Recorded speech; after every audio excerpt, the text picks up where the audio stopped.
Encontramos bem no coração da Baixa do Porto, no Bolhão, mais precisamente no Palácio do Bolhão. É um monumento nacional e, erguido em 1844, era considerado, em meados do século XIX, como a mais bela casa do Porto. Aliás, a família real albergou-se neste edifício bem mais do que uma vez. Adquirido em 2001 pela Câmara Municipal do Porto, numa altura em que o edifício se encontrava bastante degradado, esta cedeu em comodato a uma escola de artes. Ora, é essa escola de artes, em forte ligação a uma companhia de teatro, entretanto também fundada, a Companhia de Teatro do Bolhão. Ora, uma escola de artes, uma companhia de teatro residente neste palácio, fez com que aqui surgisse um teatro. O Teatro do Bolhão. Vamos conhecê-lo.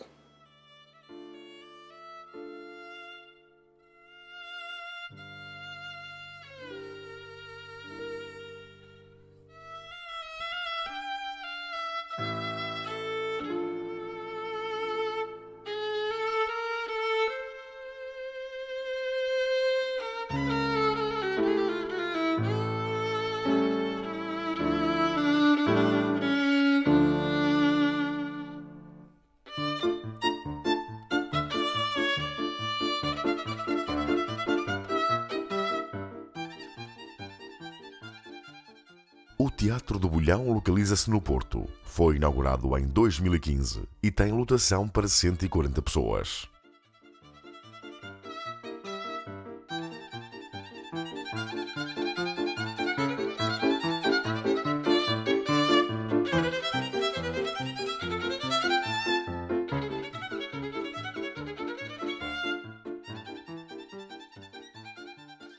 Foi de facto em 1844 que António de Sousa Guimarães deu início à construção desta sumptuosa residência.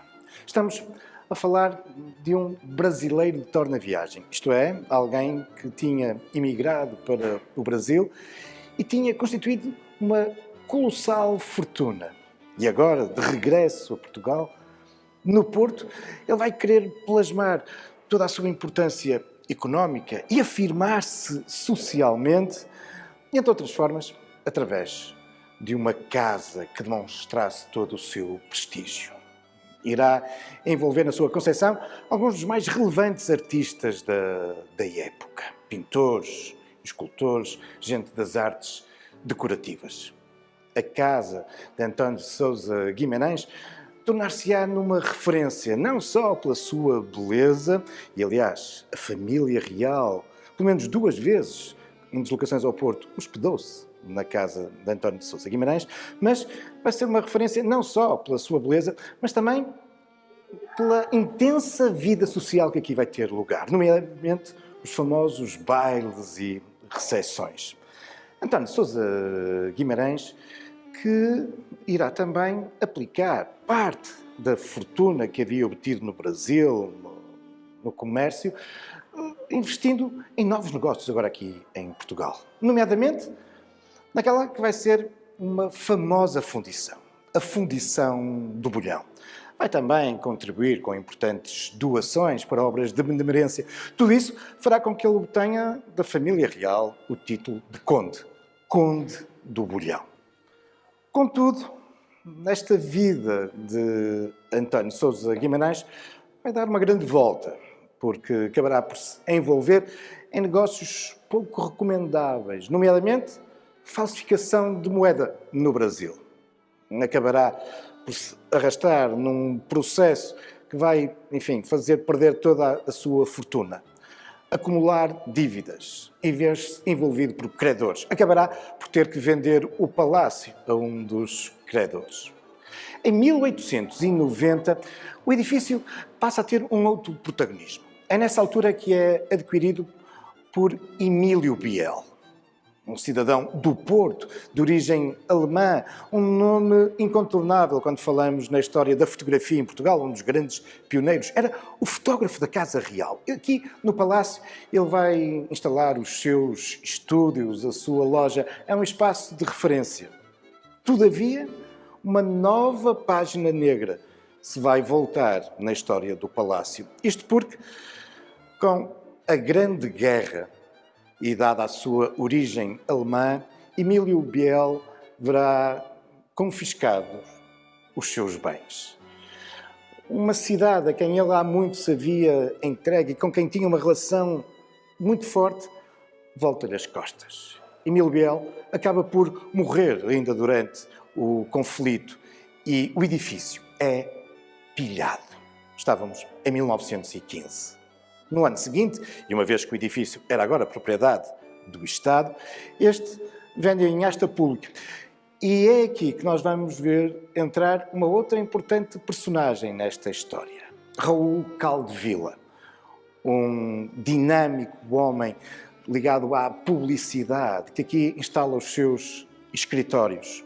Caldevila, que será, entre outros, o pioneiro do cinema publicitário no nosso país. É o realizador do famoso Um Chá nas Nuvens, associado à escalada da Torre dos Clérigos por dois malabaristas galegos. É marcante esse período da história do edifício do Bolhão, mas dura pouco tempo, porque em 1920 um novo destino será dado a este edifício, agora transformado numa litografia.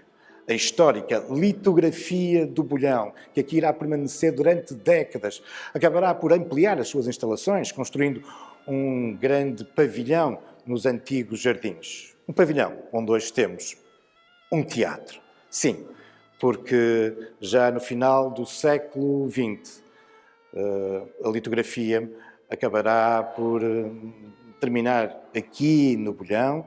O edifício estava muito degradado e foi então que foi adquirido pela Câmara e, num curto espaço de tempo, transformado numa escola e num teatro.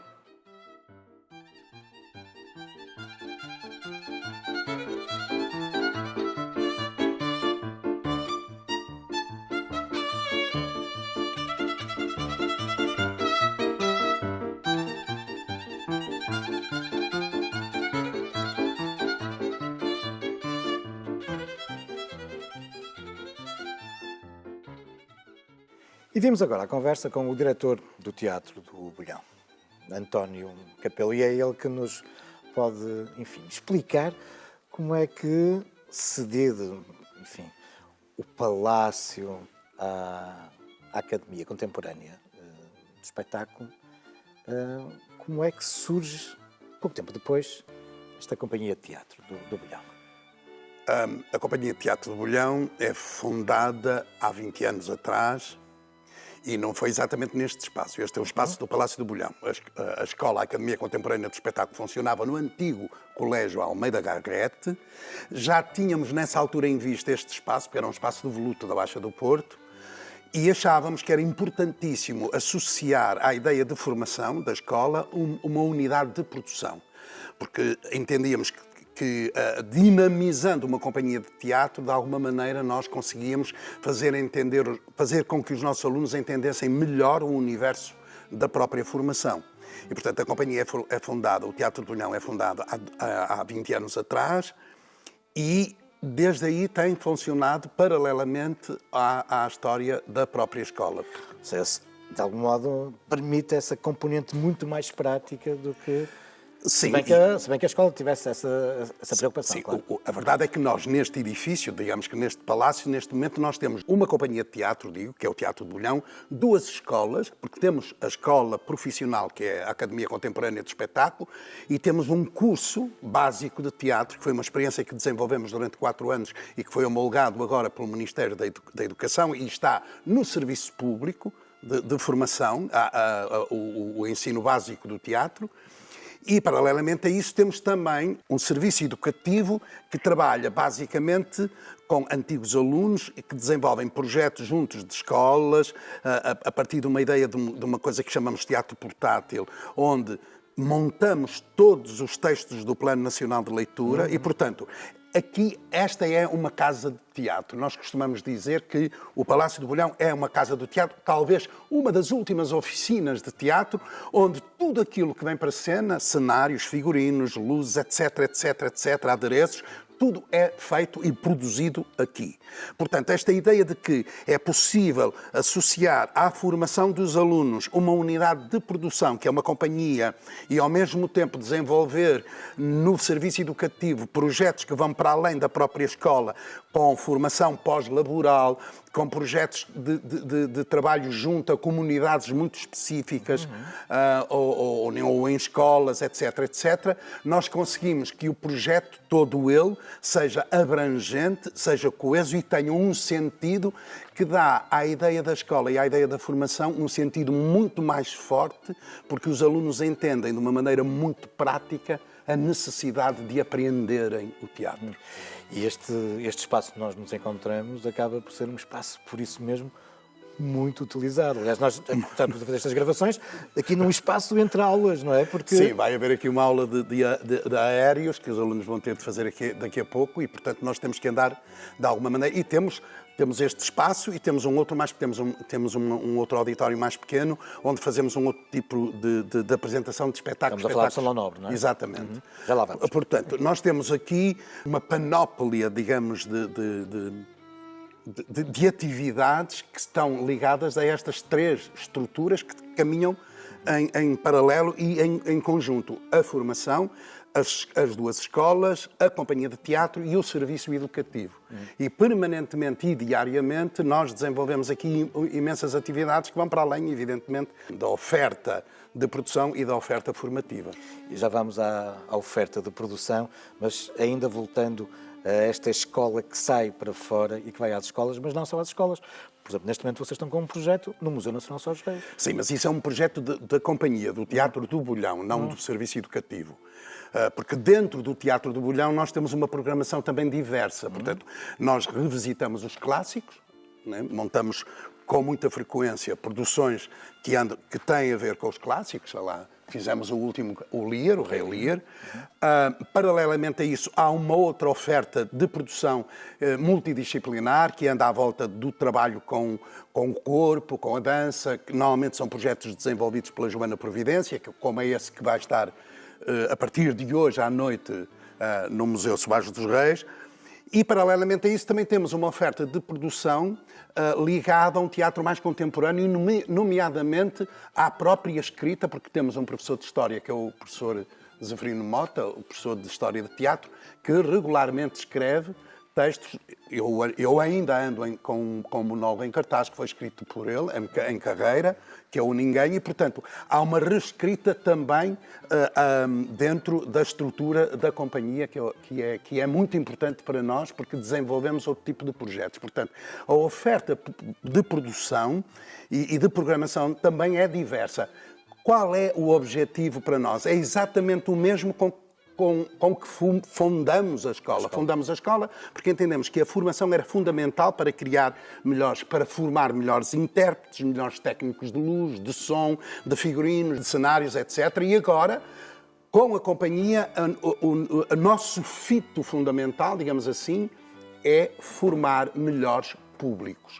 Porque os públicos são diversos e, portanto, esta oferta diversificada da produção também tem a ver com esta ideia de formação de públicos, que para nós é fundamental. O Capelo não o disse, mas depreende-se que a companhia de teatro, nos atores, nos cenógrafos, enfim, é formada por gente que foi formada pela escola. Grande parte dela, sim. Grande parte dela, sim. A última experiência que fizemos aqui de teatro clássico, que era exatamente o Lear, tinha isso como premissa da própria encenação. O encenador foi um antigo aluno, os elencos eram antigos alunos, o desenho de luz era um antigo aluno, a cenografia de uma antiga aluna, os figurinos de uma antiga aluna. Portanto, nós conseguimos, de alguma maneira, reproduzir dentro da escola, né, um modelo profissional do próprio teatro. São 20 anos, mais já. Da companhia, sim. Sei que a pergunta que lhe vou fazer é complicada, mas se tivesse que selecionar mas 3 ou 4 espetáculos que tiveram lugar aqui nesta sala, o que é que nos referia? Eu, pessoalmente, gostei muito de fazer o Édipo, do Sófocles, a tragédia. Eu gostei muito de fazer o Galileu, do Bertolt Brecht. Eu fiz também o Otelo, do Shakespeare, e ultimamente o Lear. O Lear é uma experiência muito particular, porque tem, de facto, essa conotação com aquilo que eu dizia há pouco, que é a ideia de que a escola serviu para produzir qualquer coisa, e o Lear era a imagem física, digamos assim, disso, cruzando antigos formandos com antigos professores, e, portanto, tem esse carisma. E, portanto, é um espetáculo muito marcante para mim nesse sentido. E ando à volta dos clássicos, mas é evidente que os projetos que a Joana Providência tem desenvolvido na companhia são muito interessantes para angriar e formar outro tipo de públicos. Mais jovens, mais atentos a um outro universo de criação que tem a ver com o movimento, com o corpo, com a dança, ou até com as preocupações que hoje em dia, de alguma maneira, tocam muito os jovens, como o ambiente, etc, etc. Ela, esta semana, esteve em cena um espetáculo dela no Rivoli chamado Justiça, que é uma produção do Teatro Bolhão, e, portanto, há uma grande preocupação nos espetáculos do teatro, da companhia, para além desse lado da formação, haver também uma componente social muito forte, porque entendemos que o teatro não deve ser só diversão, deve ser mais qualquer coisa para além disso.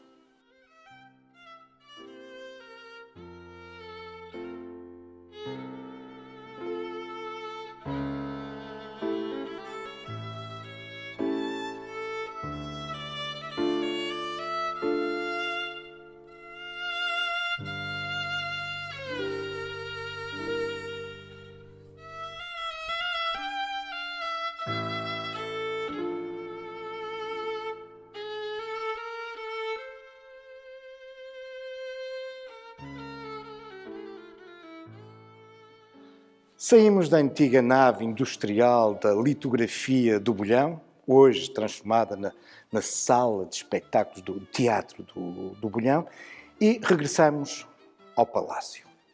Encontramos-nos no Salão Nobre do Teatro, que, em boa verdade, era, ao tempo do Conde de Bolhão, a sala de baile. Um espaço muito qualificado do ponto de vista artístico e um espaço muito concorrido e muito referenciado no Porto de 800, pelo menos nesses meados do século XIX e no início da segunda metade. Aqui tinham lugar famosas festas. A movida do Porto centrava-se muito no Palácio do Bolhão e, de facto, nas recepções que o Conde aqui dava. Temos uma belíssima descrição do ambiente que se vivia neste palácio e particularmente nesta sala através de Camilo Castelo Branco, um famoso escritor ultra-romântico, muito crítico da sociedade e de tanta gente. Tinha, no entanto, palavras muito elogiosas para o Conde de Bolhão e para as festas que ele aqui dava.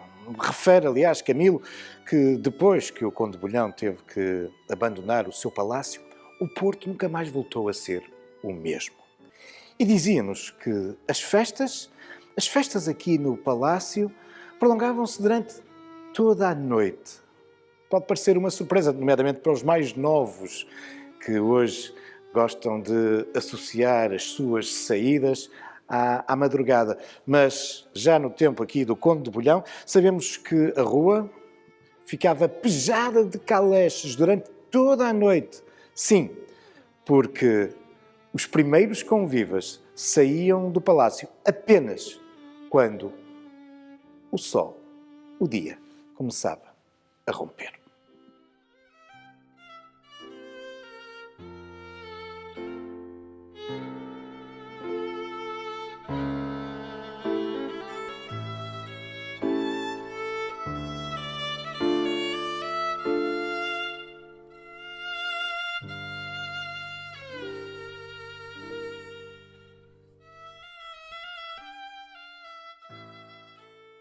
E voltamos ao auditório, agora para vir à conversa com Pedro Aparício. Ele é o diretor da Escola de Artes, a Academia Contemporânea de Espetáculo. que antes ainda de termos aqui o Palácio do Bolhão restaurado, muito antes, a Academia já tinha nascido, não é? Sim, a Academia nasceu há 33 anos. Foi fundada em 1990 e tem um nascimento muito peculiar, porque ela é uma iniciativa das companhias profissionais de teatro do Porto, que sentiram esta emergência, não havia formação em teatro fora de Lisboa e, portanto, era necessário renovar o meio profissional e, portanto, foi uma iniciativa das próprias companhias e era tão urgente esta necessidade que se juntou rapidamente a Câmara do Porto, o Governo Civil, a Fundação Gulbenkian, portanto, há uma rede alargada de promotores que entendem que é obrigatório ter uma escola de teatro no Porto. Pedro, só antes, rapidamente, então, antes de virem aqui para o Palácio do Bolhão, por onde é que andaram? Nós, originalmente, ocupámos um casarão na Rua Dom Manuel II, que pertencia, aliás, à Fundação Engenheiro António de Almeida, que é outro dos promotores do projeto. E depois estiveram na Praça Coronel Pacheco, não foi? Depois, em 98, mudamos para o Colégio Garrett, para a Praça Coronel Pacheco, e, de facto, aí houve uma grande expansão do projeto pedagógico, porque havia muito mais espaço, começou a haver um auditório, portanto, trouxemos a criação de uma maneira muito mais visível para dentro do projeto. O que é muito distintivo também na história da escola é que a escola não aparece como uma escola de atores ou de intérpretes, aparece desde logo como uma escola de artes do espetáculo, onde todas as artes do espetáculo são fundamentais. Portanto, aparece com o curso de atores, mas o curso de cenografia, figurinos, adereços e, pela primeira vez em Portugal, e isto é muito significativo, o curso de luz e som, porque as dimensões técnicas do espetáculo eram completamente descuradas do ponto de vista do estudo e da formação académica e, portanto, o projeto traz essas dimensões também para dentro da escola. E o que é que isto permite? Isto permite criar uma espécie... A escola é como um viveiro, no fundo, porque ela consegue reproduzir a realidade do teatro, porque há atores, há cenógrafos, figurinistas, desenhadores de luz, de som, etc. Portanto, tudo acontece dentro do próprio ecossistema que a escola acaba por constituir ao ter estas formações todas. Mas, Pedro, inicialmente é já uma escola que vai responder a uma procura de alunos que estão no secundário ou de início? Inicialmente a todos. Eu tinha alunos mais velhos que eu, quando a escola abriu. Portanto, não havia escola nenhuma fora de Lisboa e, de repente, aparece uma escola e ela responde a todos os que procuram formação. E durante muitos anos isso foi um perfil. A escola misturava miúdos que tinham as condições regulamentares para entrar, o 9º ano, mas também universitários, gente que queria estudar e não tinha onde e que vinha para a escola. Isto foi uma característica, digamos que na primeira década da escola isto era muito presente. Hoje está muito mais normalizado, evidentemente. A passagem para este palácio e para esta nave industrial vem potenciar ainda mais Sim, a consolidar, sem dúvida, sem dúvida. Portanto, de repente aqui há um conjunto de circunstâncias, portanto, há espaços, há os auditórios, há as salas, já não chega, portanto, o projeto cresceu tanto, entretanto, inclusive por ter vindo para aqui, portanto, ele ganhou uma escala maior, ele desenvolveu muito ao nível, por exemplo, dos trabalhos de serviço educativo, porque de repente os fins da tarde na escola são altamente agitados, há dança contemporânea, há teatro, há yoga, há workshops de voz, de corpo, portanto há uma grande dinâmica com a comunidade nos fins do dia, portanto ele cresceu muito. E há um auditório que faz com que a cidade também se aproxime mais. Dois auditórios, portanto este e o Salão Nobre, que é um pequeno auditório. E depois há uma outra dimensão que também foi muito importante para este projeto educativo, que é, nós fizemos um projeto piloto durante 5 anos para implementar em Portugal o ensino básico de teatro. Portugal tem ensino básico de música e de dança, mas não tem de teatro, ninguém sabia porquê. E, portanto, este projeto piloto permitiu, que fizemos em parceria com o Ministério da Educação, permitiu, de facto, que ele, há 2 anos que está homologado em Portugal o ensino básico de teatro, o que significa que agora também temos meninos aqui dentro da escola, dos 6 aos 13 anos, a estudarem o ensino básico de teatro. Quantos alunos é que temos atualmente aqui na escola? Quase 200, portanto temos 3 cursos e temos os alunos do profissional, dos cursos de atores, de luz, de cenografia, temos os meninos do básico e temos um polo em Famalicão. Portanto, a escola tem também, em parceria com a Câmara de Famalicão, um polo, portanto há um curso de atores na cidade de Famalicão. E como é que é, o Capelo há pouco já nos falava um pouco disso, mas como é que é a relação da escola com a companhia residente? É uma relação essencial, é uma relação orgânica, portanto a criação A formação e a criação estão intimamente ligadas. A companhia é uma porta de saída fundamental para a escola, portanto, é um grande empregador, porque a companhia cria projetos de grande escala. Por exemplo, imagine, desenhamos um projeto chamado A Barca, em que durante 3 anos apoiamos o ensino de português junto dos alunos do 9º ano da área metropolitana do Porto. Tínhamos 20 mil miúdos. Isto implicou que centenas de criadores de todas as áreas, atores, cenógrafos, figurinistas, fossem pelas escolas da área metropolitana do Porto apoiar a criação de clubes de leitura, clubes de poesia, clubes de teatro, portanto, o reforço do ensino de português e da língua. O teatro é não só um resultado, portanto, o teatro não pode ser visto hoje só como o resultado de um trabalho que acaba num espetáculo, mas como um processo, uma ferramenta que também ajuda a transformar pessoalmente, a criar, a consolidar um ser humano. E temos investido muito nessa dimensão também. Pedro, e como é que foi adaptar um palácio a uma escola de artes e a um teatro? Foi um projeto titânico, aliás, é um grande mérito do arquiteto José Gigante, que esteve sempre connosco neste processo. O Palácio tem uma história cultural fortíssima, uma presença fortíssima na cidade do Porto. Até como litografia. Não deixam de ser uma litografia do Bolhão, é uma litografia de referência também. Mas a verdade é que vocês encontram um edifício muito degradado. Degradado. Tem todo sentido meter aqui um centro pedagógico e artístico, uma escola, e foi nisso que apostamos. Foi preciso também uma rede de apoios muito significativa. Esta envolveu o Ministério da Educação, o Ministério da Cultura, a Câmara do Porto, fundamentalmente no consulado do Presidente Rui Moreira, porque até aí nem por isso, e foi este conjunto de muitos mecenas, portanto há muitos privados. A Madeira, que está neste auditório, é um patrocínio da Associação de Produtores de Madeira Mobiliária de Portugal, esta plateia do antigo Teatro Circo de Braga, portanto, a teia da Fundação Gulbenkian. Há aqui uma série de sinergias de gente que reconhece a importância de transformar um monumento abandonado num centro dinâmico de pedagogia e arte.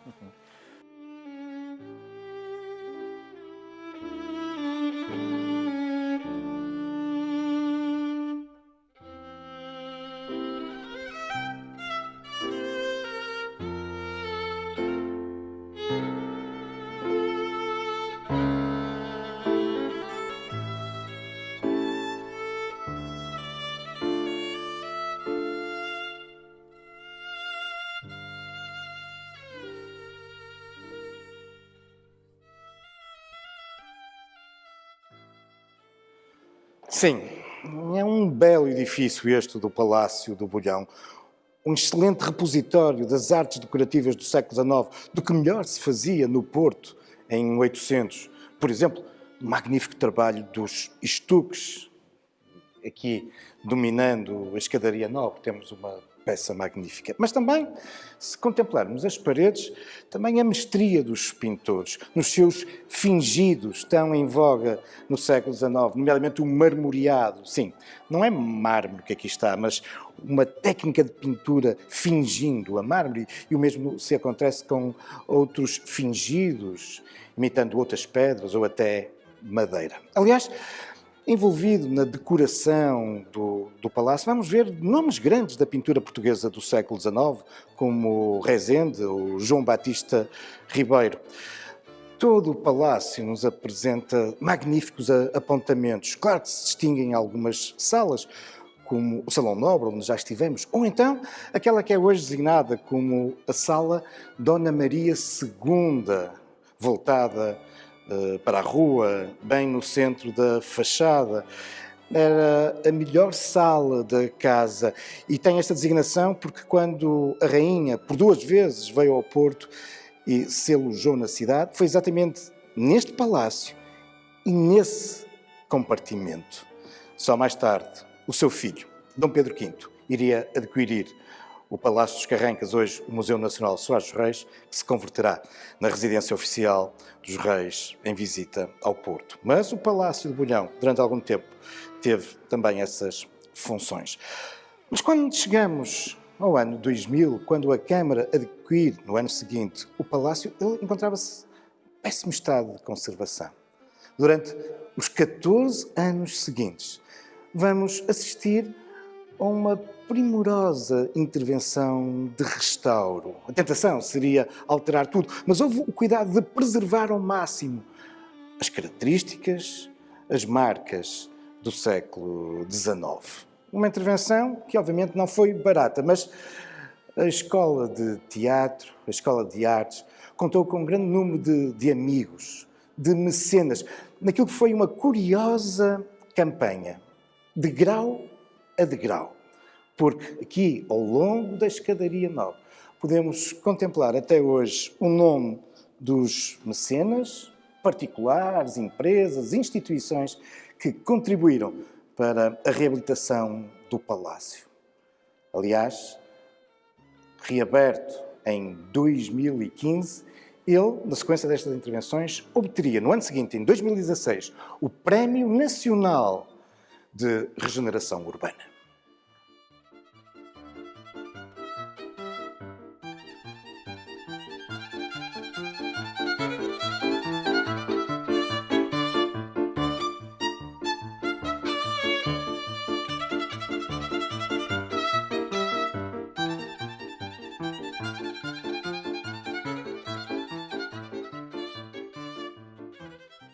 Pedro, pode-nos fazer aqui uma rápida visita pelos espaços do Palácio e também desta componente mais técnica e mais cenográfica? Claro que sim. O espaço onde estamos é praticamente feito de raiz. Na verdade, estava aqui a litografia.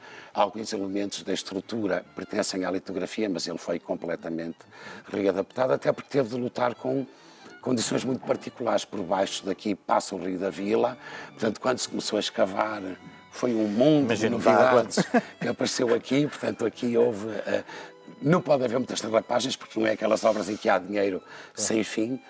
Mas, portanto, este é, digamos, o núcleo deste projeto, é este espaço, este auditório muito versátil Mas tem aquilo que os teatros todos têm? Todos os teatros têm. Camarins Claro. A regi, sim, tudo bem equipado, foi tudo devidamente cabimentado. Há um pequeno auditório, o antigo Salão Nobre, o antigo Salão de Baile do Palácio é um pequeno auditório para projetos mais alternativos ou então que envolvem alunos, mas que são de menor dimensão. E depois há as salas de ensaio, portanto, a antiga sala de jantar é a sala de música, o antigo quarto dos senhores é uma sala teórica, portanto, tudo se ajustou à nova vida que o Palácio passou a ter quando se instalou aqui uma escola e uma companhia de teatro. Há uma biblioteca?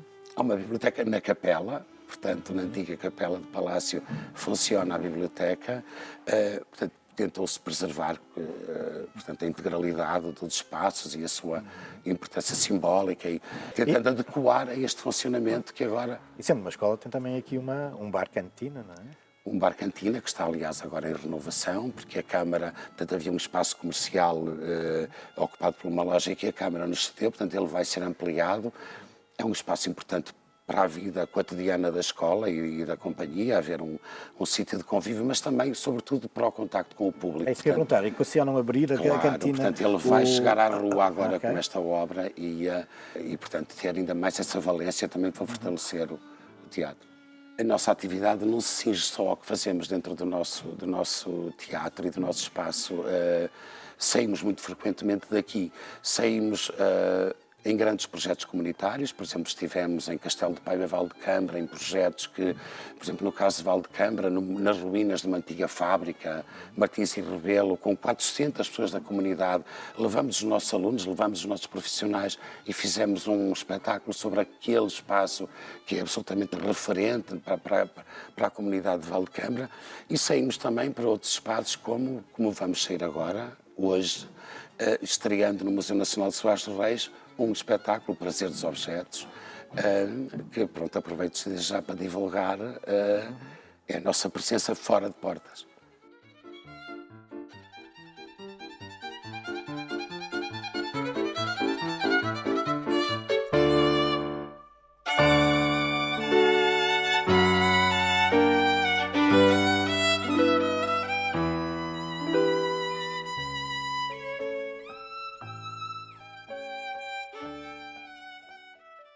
Bem no topo do Palácio do Brulhão, encontramos Hermes para os gregos ou Mercúrio para os romanos, o deus do comércio. E não admira, porque António de Sousa Guimarães, o conde do Bolhão, alicerçou toda a sua fortuna na prática comercial com o Brasil. Aliás, mesmo por baixo de nós, na sala Dona Maria II, os tetos apresentam-nos pinturas que reforçam essa sua atividade comercial, apresentando-nos imagens de embarcações, quer à cidade de Lisboa e do Porto, ou já no Brasil.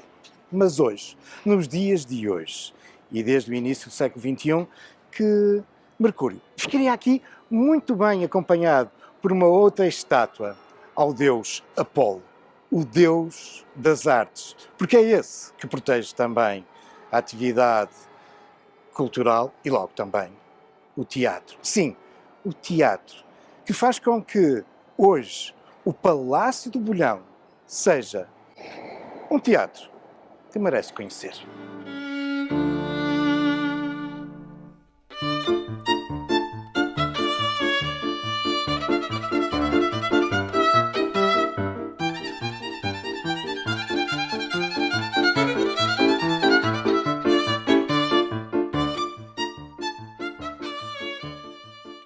No próximo episódio do Conversas com História, viajamos até Matosinhos para conhecer o Teatro Constantino Neri, inaugurado em 1905 e mandado construir pelo brasileiro de Tornaviagem, Ló Ferreira, numa homenagem ao antigo governador de Manaus. Durante longas décadas foi um dos mais identitários espaços de Matosinhos, mas face à sua ruína, foi adquirido em 2001 pela autarquia, que o transformou numa contemporânea sala de espetáculos concebida pelo arquiteto Alexandre Alves Costa.